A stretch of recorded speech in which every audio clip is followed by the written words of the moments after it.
আর পট্টু মাছ দিয়া। তো আমার চ্যানেলে সবাইকে ভীষণ স্বাগত।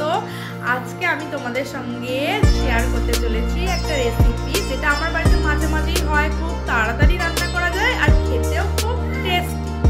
তো আজকে আমি ওটা শেয়ার করবো আমি কিভাবে বানাচ্ছি। দেখো, রেসিপিটার নাম আমি দিয়েছি সানি পাপ।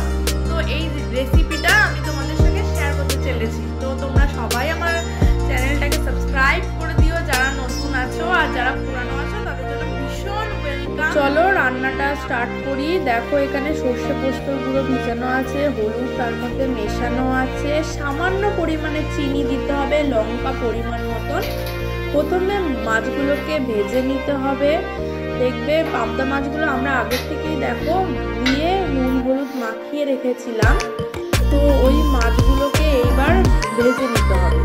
হালকা আছে, হালকা করে ভাজবে, বেশি কড়া করে ভাজলে কিন্তু খেতে ভালো লাগবে না। তো একটু ভালোভাবে একটু হালকা আছে ভেজে নেওয়ার পরে মাছগুলো তুলে নেবে। আর সর্ষের ঝোলটা বানানোর জন্য কড়াইতে একটু তেল বসিয়ে দেবে। তেল বসানোর পরেই তারপর সর্ষে পোস্তর যে মিক্সচারটা ছিল বানানো, আগেই দেখালাম, ওই মিক্সচারটা ঢেলে দিতে হবে।